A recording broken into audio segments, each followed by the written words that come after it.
Boa noite, amados. É um prazer mais uma vez poder trazer a palavra do Senhor, coisa que eu amo de paixão. E só quero fazer um convite antes da pregação, que no próximo sábado, dia 28, nós teremos rede de jovens. Então, você que é jovem, sinta-se convidado. Eu tenho 34 anos e vou estar aqui porque eu sou jovem. Então, você também venha, participe, vai ser bem bacana. Temos muita música bacana, muita música boa.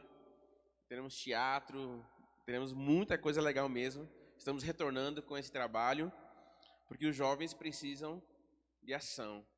Então vamos agir. Amém? Abra sua Bíblia no livro de Esther. Nós vamos ler bastante esse livro hoje. Esther capítulo 3. Esther, né? Esther é difícil achar Esther aí, né? Mas Esther, vocês acham? Né? Esther não. Mas é um texto bastante conhecido, uma história muito conhecida, e tem a ver com o final da última macro. Quem estava aqui ou quem assistiu, lembra que neles falou sobre o propósito e o recurso vindo do alto. Então a gente vai trabalhar um pouquinho hoje esse tema. Então Esther, capítulo 3. Rapaz, me perdoem, mas não vai ter jeito, né? Não tem como mudar o sotaque, não. Esther, capítulo 3, do verso 6 até o verso 11. E depois nós vamos ler todo o capítulo 4 de Esther. Diz assim: Porém, ao saber que o povo pertencia a Mardoqueu, considerou pouco pôr as mãos apenas nele. Antes procurou uma forma de destruir todos os judeus, povo de Mardoqueu, existentes em todo o reino de Assuero. No primeiro mês, o mês de Nisan, do 12º ano do rei Assuero, se lançou por, isto é, a sorte, perante Amã, de dia em dia e de mês em mês, até o 12º mês, o mês de Adar.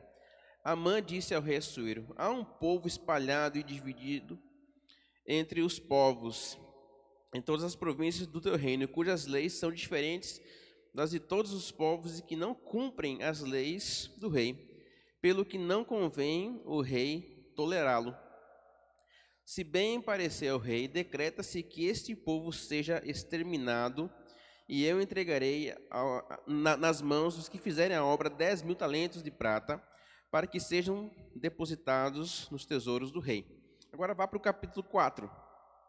Quando Mardoqueu soube de tudo o que havia acontecido, rasgou as vestes, cobriu-se de pano de saco e cinza, saiu pelo meio da cidade, clamando com grande amargor e amargo pranto. Então chegou à porta do rei, porque ninguém vestido de pano de saco podia entrar pelas portas do rei. Em todas as províncias onde a palavra do rei e a sua lei chegavam, havia entre os judeus grande luto, com jejum, choro e lamentação. Muitos estavam deitados em pano de saco e cinzas. Então vieram as moças de Esther e os seus eunucos e lhe deram ciência disso. Pelo que a rainha, muito comovida, mandou roupas para vestir Mardoqueu e tirar-lhe o pano de saco, mas ele não aceitou.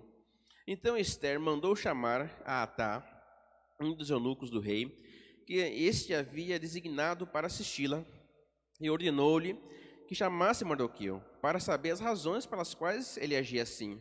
Saiu Atá para se encontrar com Mardoqueu à praça da cidade, que estava diante da porta do rei. Mardoqueu fez saber tudo quanto lhe havia sucedido, como também a oferta de prata que Amã dissera que daria para os tesouros do rei pelo extermínio dos judeus.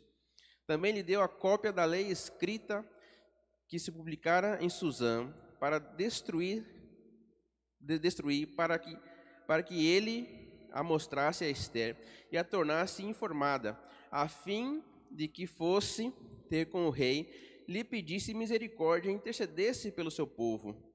Então Esther mandou Atá dizer a Mardoqueu: todos os seus servos, os servos do rei, e o povo das províncias do rei, bem sabem que só uma sentença para todo homem ou mulher que entrar no pátio interno para ir ter com o rei sem ser chamado: a morte, salvo se o rei estender para essa pessoa o cetro de ouro, para que viva, e eu, nesses 30 dias, não sou chamada para comparecer diante do rei. Então fizeram saber a Mardoqueu as palavras de Ester. Então Mardoqueu mandou que dissesse a Ester: não imagines que por estares na casa do rei, apenas tu e teus judeus, tu entre os judeus escaparás, porque se de todo te calares nesse tempo, socorro e livramento de outra parte virão para os judeus, mas tu e a casa de teu pai perecereis.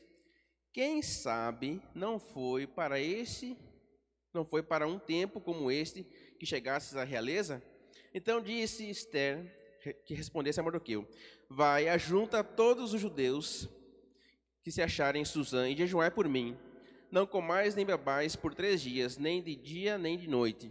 E eu e minhas moças também jejuaremos. Depois disso, irei ter com o rei, ainda que isso seja permitido pela lei. Se perecer, pereci. Então Mardoqueu foi e fez conforme tudo quanto Ester lhe ordenou. Vamos orar? Senhor Jesus, bendizemos o teu nome pela tua santa palavra. Senhor, que a tua palavra traga luz e revelação aos nossos corações hoje aqui, Pai. Queremos ser mudados, transformados pela tua palavra. Em nome de Jesus. Amém. Amados,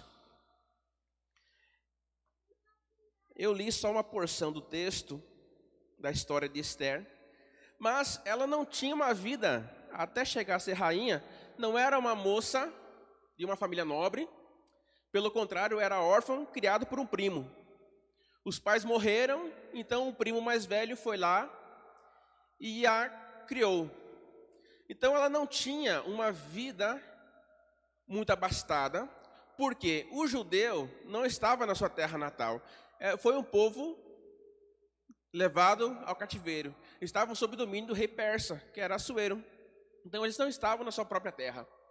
E acontece que a rainha, antes de Ester, Vasti, esposa de Assuero, desobedeceu uma ordem do rei. E o rei ficou pirado com essa ideia dela, com essa decisão.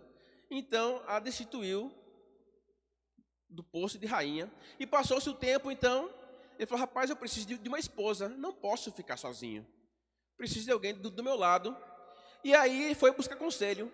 E vieram os conselheiros e falaram assim: ó rei, faz um decreto e manda para todas as cidades que se juntem as moças belas, formosas, bonitas, atraentes, e entre elas você escolhe uma.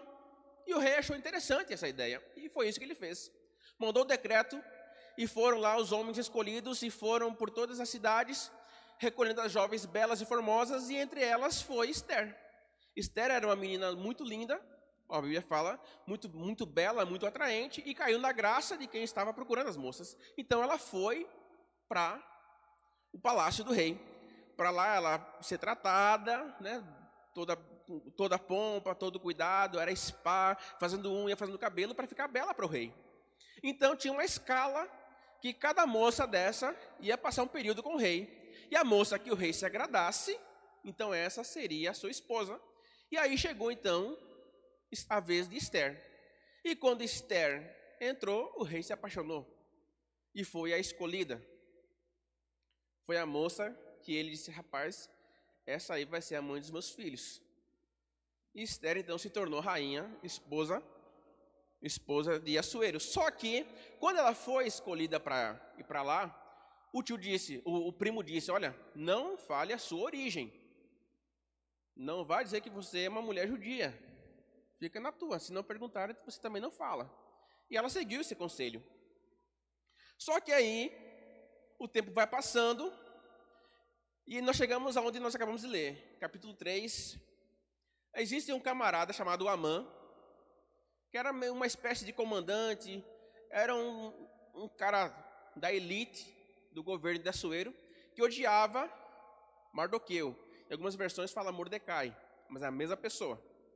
E aí, o que acontece? Amã está odiando esse Mordecai. Eu tenho que matar esse cara. E foi crescendo um ódio contra esse rapaz, que ele não queria apenas matar Mordecai, ele queria exterminar o povo judeu.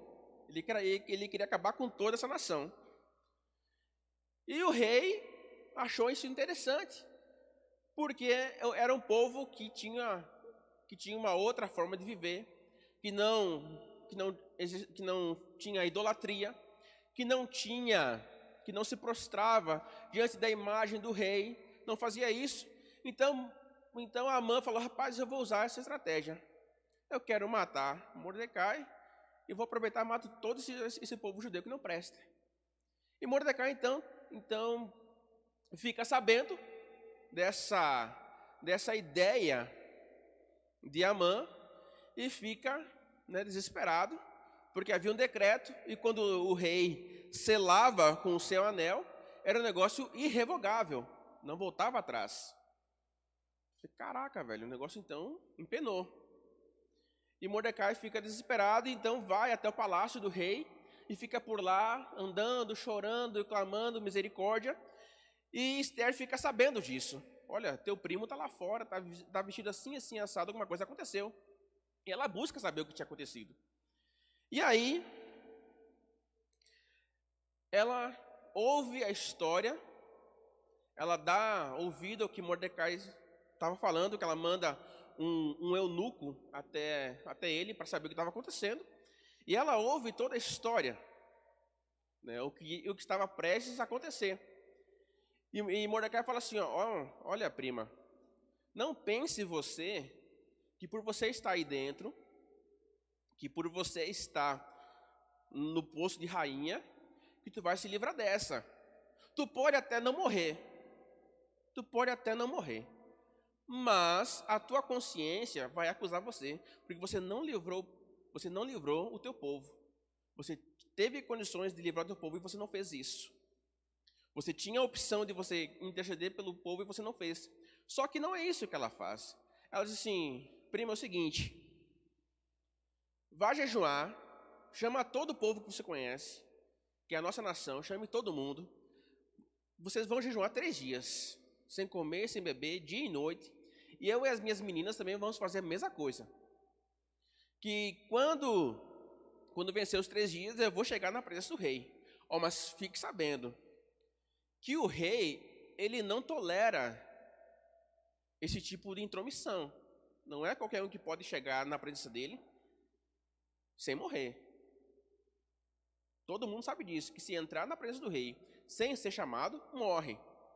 Mas é o seguinte, vamos jejuar, vocês lá e eu aqui. No 3º dia eu vou.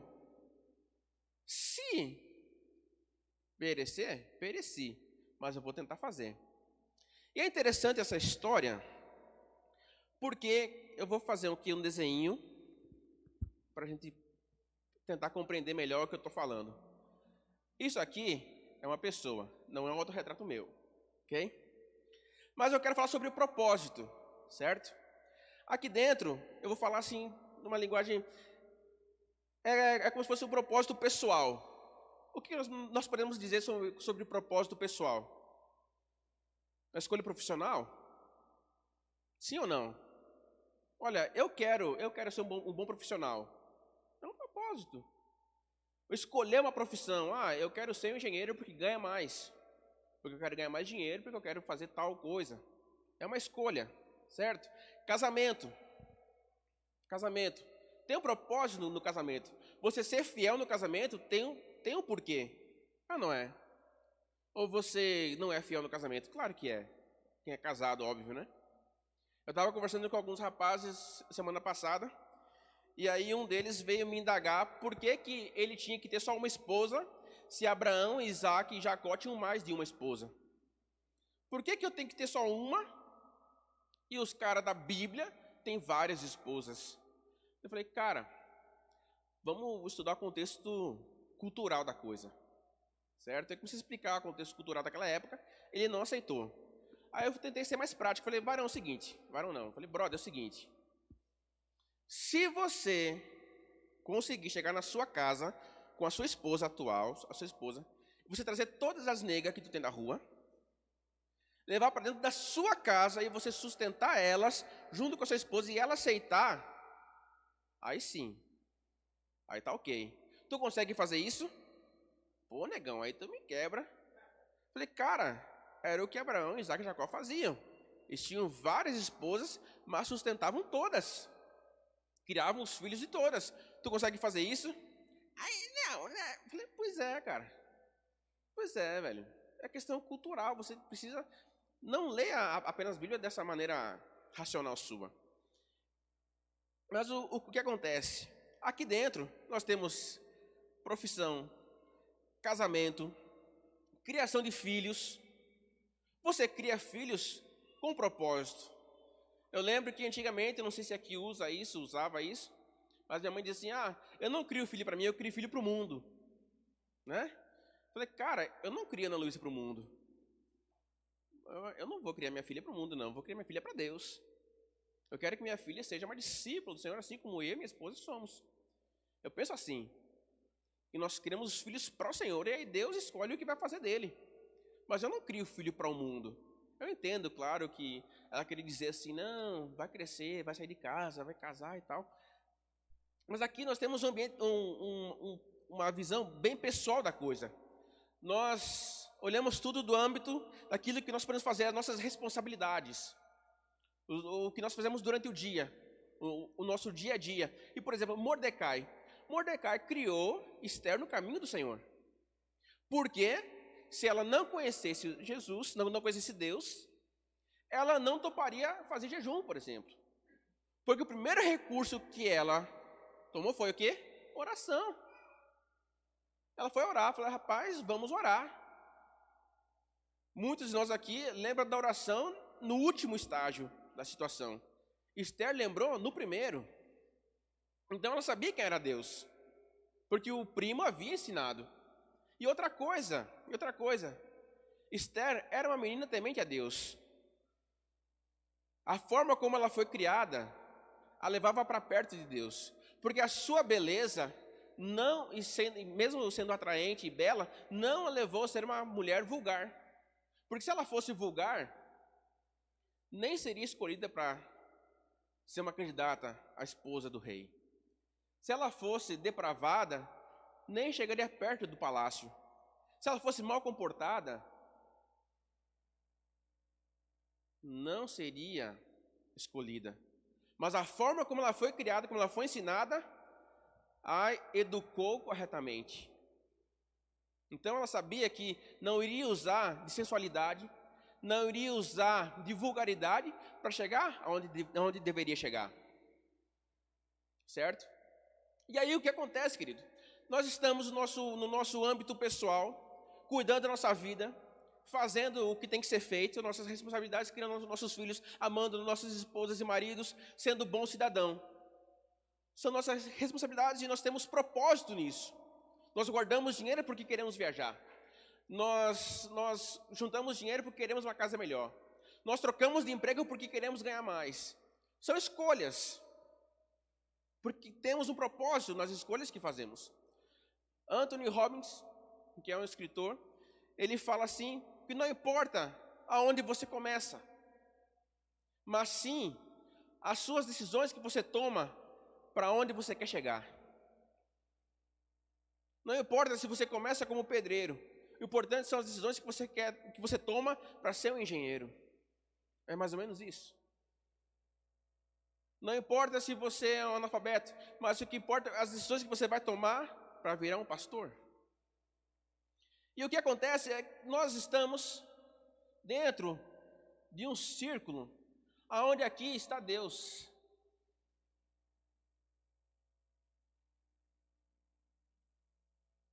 E aí nós descobrimos que nós fazemos parte de um plano, de um propósito divino.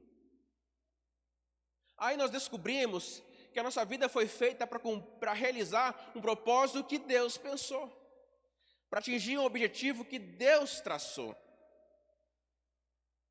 E é interessante a gente olhar para o livro de Esther, porque ela não sabia que seria rainha. Deus não havia dito para ela na sua juventude e adolescência que ela seria rainha. Ó, filha, você vai perder pai e mãe, mas para compensar você vai virar rainha.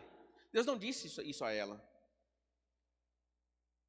Muitas vezes nós estamos ignorantes ao plano de Deus, mas estamos dentro, nós estamos realizando. E quando nós começamos a realizar o propósito de Deus, essas coisas aqui começam a fazer todo sentido. A criação de filhos muda, o tratamento da esposa muda, o testemunho no trabalho muda, porque começamos a compreender que a nossa vida não é apenas esse mundinho que criamos, mas sim tudo isso que Deus fez. E aí então, que nós começamos a compreender a história de Esther. Esther estava lá, vivendo sua vida com seu primo, foi escolhida para ser esposa do rei, show de bola. Está lá cumprindo seus afazeres, vivendo a sua vida bem vivida, ótimo. Mesmo sendo uma mulher de um povo estrangeiro, agora era esposa do rei. Chegou no ápice de uma vida, chegou no topo de uma vida feminina. Pô, esposa do rei, quer o que mais? Quer o que mais? Só que o que acontece? Ela ainda está vivendo aqui, está cuidando de si. Agora, só mudou a posição. Só que ela descobre agora que tem um plano maléfico em atuação. Ela descobre que tem um plano para acabar com a nação de Israel. Só que ela descobre ao mesmo tempo que ela tem a oportunidade de ser um fator determinante nessa situação. Ela descobre que Deus sabia dessa crise que iria acontecer. Deus sabia que o mal iria vir sobre Israel e Deus tinha um plano que era usá-la.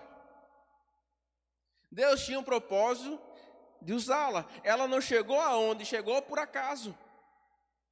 Eu estava assistindo Augusto Nicodemos ontem e ele fala que todas as situações difíceis que acontecem na nossa vida, elas não são por acaso. Há uma razão de ser. Há uma razão de ser. E é um negócio complicado. É um negócio complicado. Eu falo até por mim mesmo. Falei, pô, velho, Deus me ama pra caramba, né? Me dá um monte de doencinha chata aí para encarar. Mas eu ainda não sei qual é o propósito e a razão disso. Mas vejo alguns vestígios. E várias pessoas virem falar comigo e falar, rapaz, você é uma bênção, Deus está usando você para mudar minha vida. Eu falei, sério, velho? Eu estava no aniversário semana passada, e um rapaz que era da videira veio falar comigo. Eu falei, cara, eu estava conversando com fulano, admiro você. Eu falei, por quê, brother? Não, tudo que você está passando e você ainda permanece firme. Eu falei, cara, não tem nada demais. É só fé em ação. Às vezes a gente dá uma balançada, mas a fé permanece firme. Não, pois é, mas tem pessoas que passam por isso e ficam estabilizadas. Mas, cara, torno a dizer, é apenas fé em ação. Não é simples, não é fácil encarar, não é um negócio que, como um jogo de futebol, não é simples, mas a fé sustenta. Eu posso provar a você que a fé sustenta, que Deus é real. E aí então, voltando para Esther, Esther descobre que tem um plano maligno agindo, mas tem um Deus que está protegendo o seu povo. Olha só o que fala no versículo 14 de Esther 4. Porque se de todo te calares nesse tempo, socorro e livramento de outra parte virão para os judeus, mas tu e a casa do teu pai perecereis. Quem sabe, olha só, quem sabe se não foi para um tempo como este que chegasse a realeza? Olha a palavra do primo. Mexeu na ferida dela. Tu não chegou aí para Deus usar você, não? E ela não nega essa palavra. Ela toma posse disso. Tá certo. Deus me colocou mesmo para ser rainha. E eu vou encarar essa bronca. Eu vou encarar isso. E ela fala assim, vocês vão jejuar. Jejua lá, que eu jejuo aqui. E no terceiro dia eu vou falar com meu marido. Se ele me receber, maravilha. Se não, eu vou morrer. E aí morri. Ok? E aí então, ela se prepara, ela jejua. E ela vai até a presença do rei. Ela chega lá. entra na presença do rei, e o rei a recebe. O rei a recebe. O rei estende a ela o cetro de ouro, que é o sinal de misericórdia. E ele fala assim, meu amor, o que você quer, linda? Aí ela fala assim, meu bem, ó, preparei aquele mocofato. Delicioso. Falo mocofato porque se você não gosta, eu amo.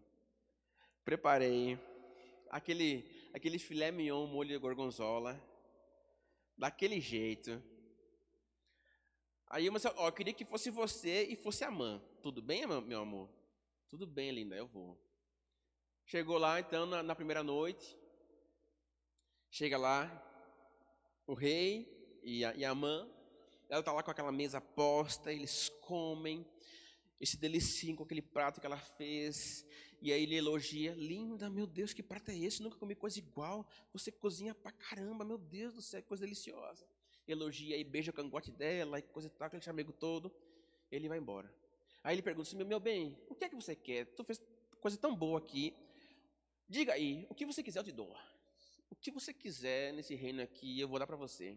Fala assim, benzinho, é o seguinte. Vem amanhã de novo jantar aqui. Vem comer aqui uma comidinha. Amanhã eu vou fazer uma costela no papel alumínio, 7 horas de fogo. Vai ser daquele jeito, o ossinho vai estar soltando. E aí o que acontece? No segundo dia, vai de novo Assuero e Amã. E Amã já fica, né, inchado. Falei, cara, ó, tô correndo aqui, velho, tô bombando, velho.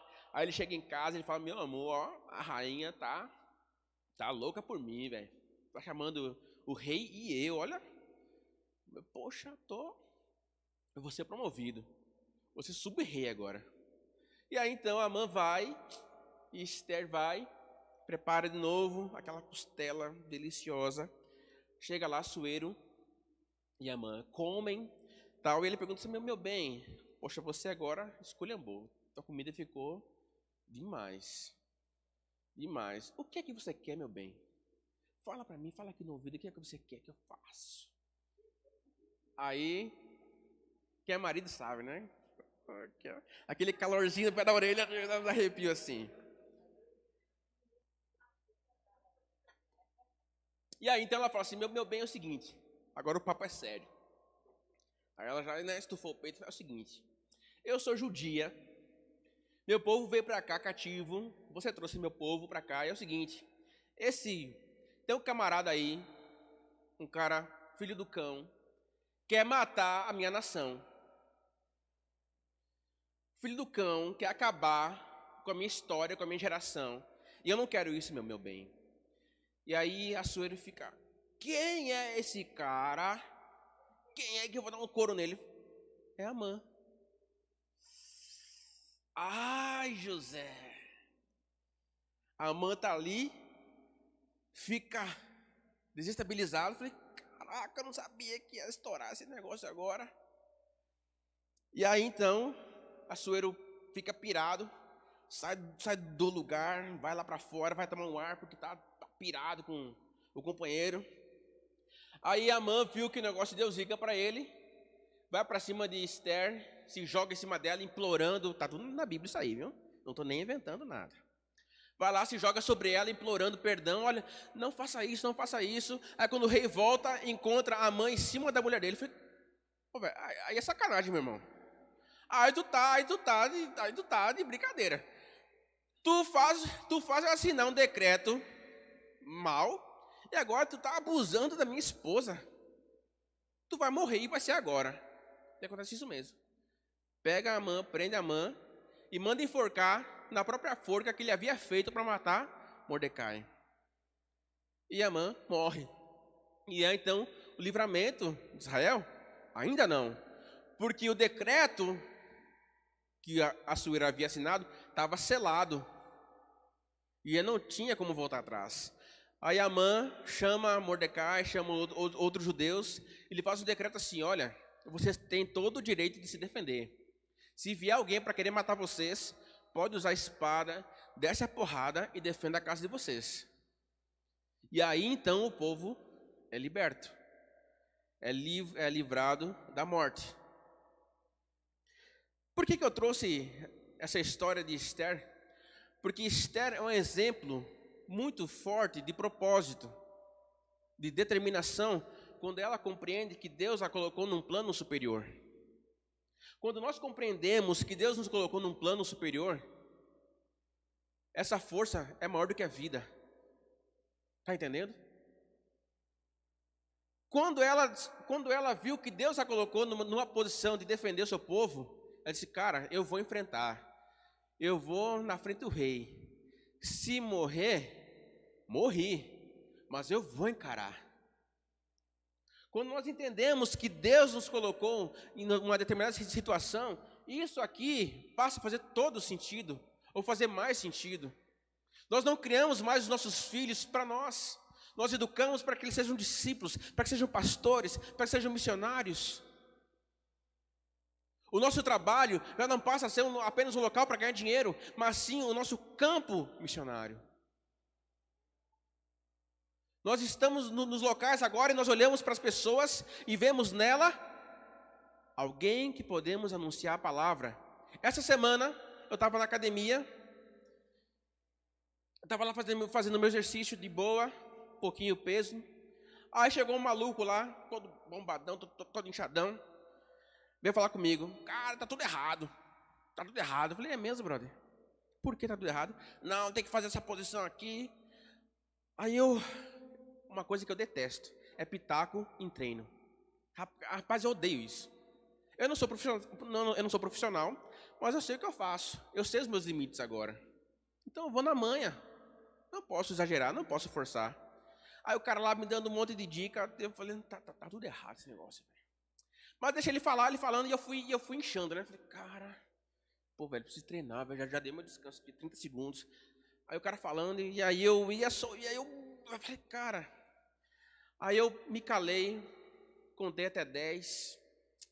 Falei, cara, se eu falar o que eu quero falar para ele, eu vou fechar uma porta.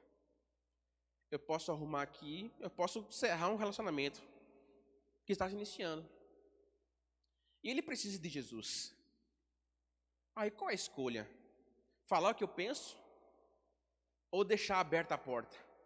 Para que quando tiver a oportunidade, fale de Jesus para ele. Pensei na segunda opção, fiquei calado, deixei ele falar um monte de asneira que ele falou.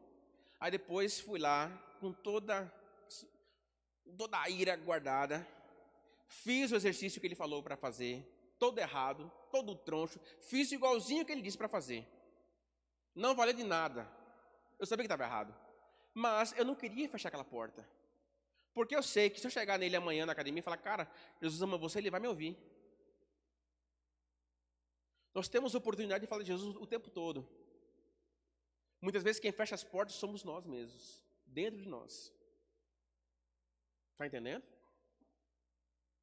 E pensando nessa mentalidade de propósito, pensando nessa mentalidade de Esther, nós temos neles bem falado sobre a mentalidade de escravo. E no livro de Números, capítulo 13 e 14, que nós já vimos com as macros anteriores, nós vemos essa mesma mentalidade de Esther. 12 pessoas ouvem a mesma palavra de Deus. Capítulo 13, chama Moisés e fala assim, separa aí alguns homens e vão olhar a terra que eu vou dar. Deus não fala para eles assim, vão lá e vejam se vocês têm condições de vencer aquele povo. Deus não dá essa palavra a eles. Vão e olhem a terra que eu hei de dar aos filhos de Israel. Números capítulo 13, versículo 1. Ok? Deus dá essa palavra. Então separa os homens e eles vão olhar a terra. Eles olham a terra, trazem um fruto, trazem lá um cacho de uva, sei lá o que foi. Trazem o fruto e falam, rapaz, realmente a terra é muito próspera, o negócio é muito bom, o negócio vale a pena, só que o povo que mora lá é grande, velho. Os caras são fortes, velho. Olha, diante deles, assim, nós éramos uns gafanhotozinhos, a gente não era nada. Então, assim, Vamos recuar que é melhor. Só que aí tem dois cabras que ouviram a mesma palavra e compreenderam o sentido dela. Caleb falou assim: não, em hipótese alguma. Nós vamos sim conquistar a terra. Nós vamos sim, aquela terra é nossa. Deus falou que ia dar, então é nossa. Só que aí, como era apenas 2, os outros 10 começaram a inflamar o povo. Não, a gente vai morrer, se a gente subir, a gente vai morrer. Não vamos não, não vamos não. Não. E aí então começa aquela murmuração. E aí entra no capítulo 14, e Josué então, galera, é o seguinte, cala a boca todo mundo aí, eu vou falar agora. É o seguinte, a terra é nossa, Deus nos deu. Mas não vamos ser rebeldes, não vamos ser otários, ao ponto de nós perder para nós mesmos, velho. Não vamos deixar que os nossos sentimentos, que os nossos medos, nos prive de receber essa promessa, velho. Deus falou que ia dar, Ele vai dar. Só que aí o povo quer apedrejar eles. O povo fica pirado com essa ideia. E aí Deus vem com sua glória e protege Josué e Caleb de serem apedrejados. Mas eles ouviram a mesma palavra e eles creram. Se Deus falou que ia dar, Ele vai dar. Se Deus falou que vai suprir, Ele vai suprir. Quando nós entramos nessa esfera, os recursos vêm todos de Deus. Quando nós chegamos nessa dimensão, os recursos vêm todos de Deus. Foi isso que aconteceu com Esther. Ela sabia que quando ela chegasse na presença do rei, a morte era certa. Quem é que poderia livrá-la da morte? Só Deus, gente. E foi isso que Deus fez. Deus deu graça a ela diante do rei. E para finalizar, eu quero falar sobre José do Egito, que era um escravo, mas sem mente de escravo. Que era um camarada que sabia muito bem do que era propósito de vida. E isso foi determinante para chegar aonde ele chegou. Deus deu sonho para ele, lá dos molhos de trigo, os feixes de trigo, que os demais se curvavam diante dele. Ele viu que o sol aí teve outro sonho, que o sol e a lua se curvavam diante dele. E isso dá muita raiva aos irmãos. Isso dá muita ira aos irmãos. Os irmãos ficam pirados com ele. Fala, o sonhador. Vai lá, o reizinho. E acontece que os irmãos vão trabalhar. Os irmãos, na verdade, não vão trabalhar, vão passear. E ele fica sabendo, ele vai atrás. E os irmãos então falam, lá vem o sonhador. Lá vem o manda-chuva. Velho, bora acabar com a vida dele. Bora. Aí eu falo, não, é nosso irmão, velho. É sangue, nosso sangue. Que isso? Não. Vamos fazer assim, bora jogar ele em algum lugar aí. Ele vai morrer de fome, vai morrer de sede. Aí não fomos nós, foi a fome. Eles jogam ele lá num poço. Então estão esperando o tempo passar. E aí está vindo uma caravana de mercadores. Fala assim, rapaz, bora vender esse irmão. Bora vender, bora fazer um trocado aí. Bora ganhar um dinheiro. E vende José. E José então vai para o Egito como escravo. Só que ele chega lá, ele começa a achar graça do seu senhor. E ele começa a se desenvolver e vai sendo bem sucedido. Nisso, cresce o olho da esposa de Potifar. E ela fala, rapaz, esse cara é bonito. Bem melhor que o meu velhinho. Vou dar uma chegada nele. E ela chega então para José. Fala assim, moreno alto, bonito. Bora ali. E ele fala, não vou não, filho, não vou não. Olha, eu acho interessante essa atitude de José, porque nos nossos dias, não vou falar nomes de empresas, é claro, mas eu já vi muito, as pessoas usarem sexo para se promoverem. Não sei se você já viu isso em algum lugar, mas eu já vi muito. Pessoas se promoverem, chegarem a cargos mais altos por causa de sexo. Trocar uma relação sexual por causa de um cargo, ou de um benefício de uma venda, um benefício de algum negócio. Usar a sensualidade, usar artifícios vulgares para atingir objetivos maiores.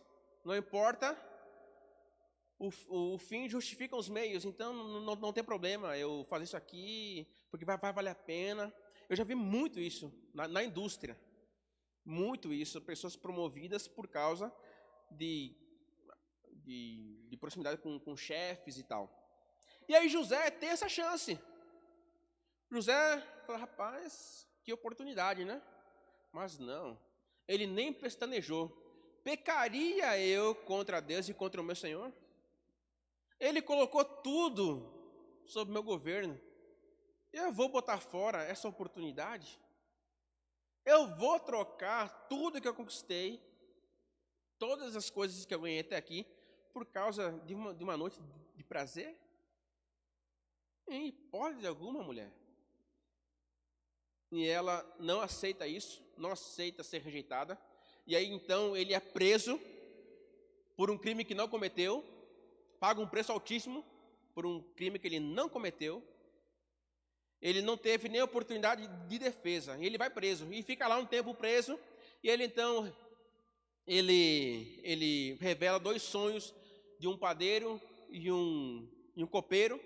E passa-se o tempo e ele volta. Deus o traz de volta da prisão. Ele começa a governar o seu povo, a governar o Egito, porque ele revela os sonhos de Faraó.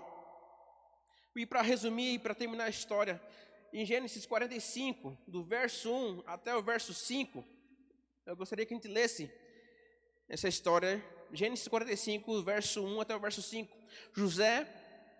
Então José não se podia conter diante de todos os que estavam com ele, e clamou: fazei sair daqui todo homem, e ninguém ficou com ele. Quando se deu a conhecer a seus irmãos, ele levantou a voz com choro, de maneira que os egípcios ouviam, e a casa de Faraó ouviu. Disse José a seus irmãos: eu sou José, vive ainda meu pai? Seus irmãos não lhe puderam responder, porque estavam pasmos diante da sua face. Disse José a seus irmãos: peço-vos, achegai-vos a mim. E eles se achegaram. Então disse José: eu sou José, vosso irmão, a quem vendestes para o Egito. Agora, pois, não vos entristeçais. Olha que coisa. Nem pese aos vossos olhos haverdes vendido para cá, porque para a conservação da vida Deus me enviou diante da vossa face. Olha que negócio, gente. Olha que negócio. Ele passou 17 anos da sua vida, 13 anos da sua vida, até reencontrar os seus irmãos. Ele foi vendido pelo próprio sangue. Ele foi traído pelos próprios irmãos. Foi injustiçado, passou um tempo na cadeia por um crime que não cometeu. E agora, passa-se o tempo, ele tem a oportunidade de se vingar. Ele tem a oportunidade de falar para eles assim: sua cambada safada, vocês me fizeram sofrer, agora eu vou fazer vocês sofrerem mais ainda. E aí José olha para eles e fala assim: olha, não fiquem tristes, não pese no vosso coração vocês terem me vendido para cá, porque foi vontade de Deus que eu tivesse aqui para a conservação da vida. Velho, na moral, aqui para nós, quem é que ia conseguir ver uma história dessa e chegar no final e falar assim: não, foi vontade de Deus? Ser injustiçado, ser vendido pela própria família, padecer injustiças como jamais imaginava. Estava lá com seu pai, sendo bem criado, sendo bem tratado, tinha uma túnica que só ele tinha, para depois falar assim: não, foi Deus que me colocou aqui para preservar a vossa vida. E aí ele tem a capacidade de perdoar. Queridos, é só quando chegamos nessa dimensão é que compreendemos que os recursos vêm dele.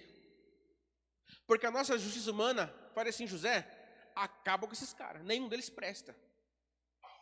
Mas não, vem o perdão, vem a reconciliação, vem a restituição. Mas isso só vem quando nós compreendemos que a nossa vida, ela não é para ser vivida apenas para nós. é para ser vivida para Deus. E a vida vivida para Deus envolve pessoas. É para pessoas. Eu estava num treinamento no mês passado e nós estávamos discutindo sobre as necessidades humanas e sobre os passos para o sucesso do próprio Anthony Robbins. E ele fala assim, aí tinha um colega nosso lá, a gente teve uma dinâmica sobre propósito de vida. E todo mundo colocou um propósito, não, eu quero fazer um mundo melhor, eu quero ajudar as pessoas, eu quero fazer isso, para que as pessoas consigam emagrecer, eu quero ser um coaching de família. E aí teve um colega que falou assim, ô professor, eu não quero nada disso aí, ó. Todo mundo sendo altruísta, todo mundo querendo fazer o bem, mas eu não quero fazer o bem. O dinheiro que eu ganhar, eu quero para mim. O dinheiro que eu ganhar, eu quero assim, ó, olhar para botar o meu dedo no mapa e pegar minha esposa e ir. O meu dinheiro é meu. Eu não quero ajudar ninguém, eu não quero fazer o bem para ninguém. E o professor concordou com ele. É o seu propósito isso? É o meu propósito. O professor concordou e a turma toda enlouqueceu. Eu falei, como assim tu não quer fazer o bem? Como assim tu não quer ajudar ninguém? O cara falou, não, eu não quero ajudar.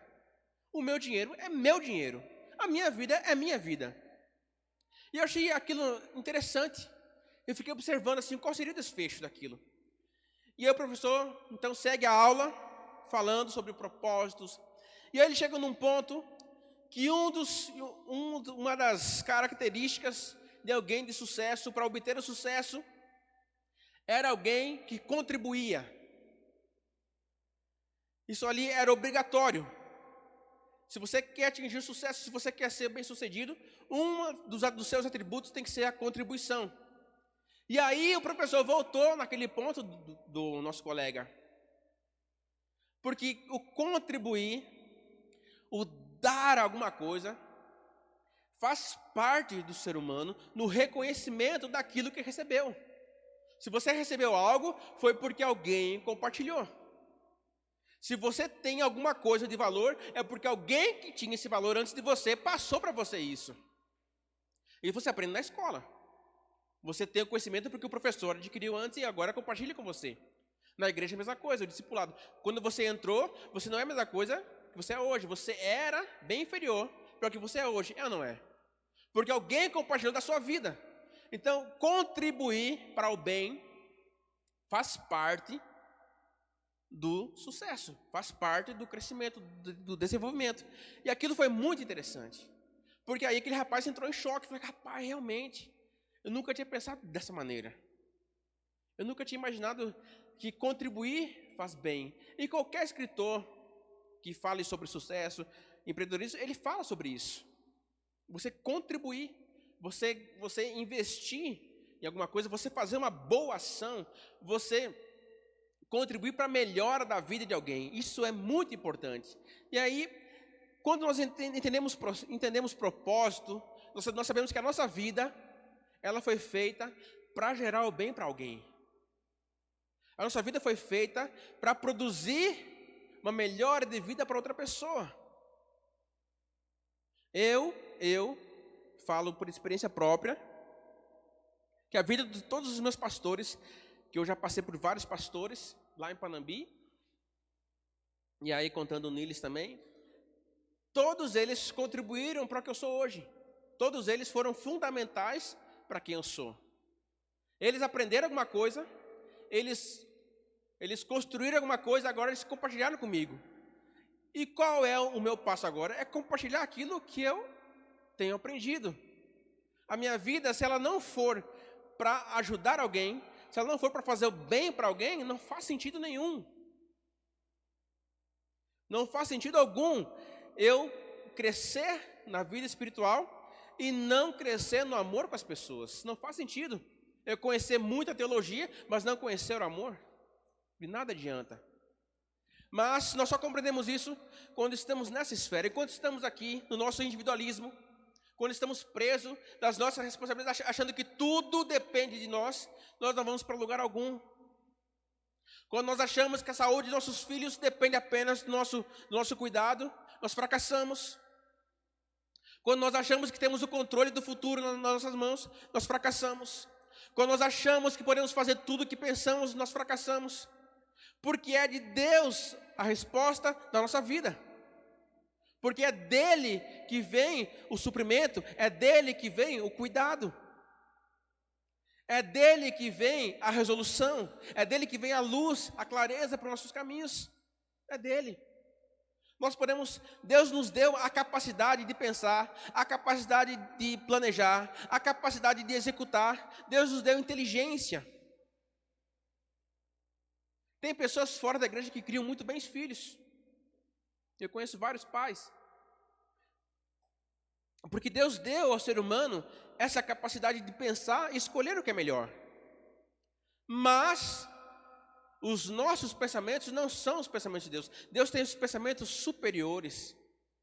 Para finalizar, Isaías 55, porque os meus pensamentos não são os vossos pensamentos, são mais altos. Os meus caminhos são mais altos que os seus. Você acha que você tem força para cuidar do teu filho? Não, eu tenho mais. Você não tem força, cara, para ressuscitar. Eu tenho. Mas só compreendemos isso quando estamos na esfera de Deus. Quando descobrimos que Deus tem um propósito maior para a nossa vida. Amém? Vamos nos colocar em pé e vamos orar para finalizar. Feche os seus olhos.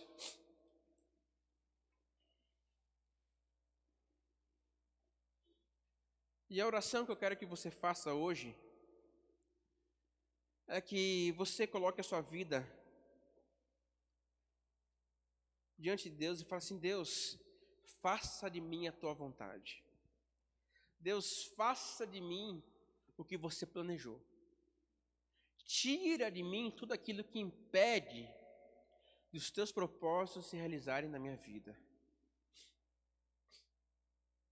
Arranca de mim toda a mentalidade escravista, toda a mentalidade pequena, negativa.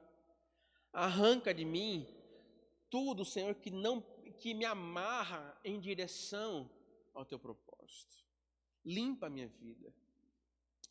Senhor Jesus, Senhor Jesus, Senhor Jesus, nós estamos na tua presença e obrigado, Senhor, porque tu nos recebestes, tu nos acolhestes como filhos. Senhor, nós queremos andar em direção ao teu propósito.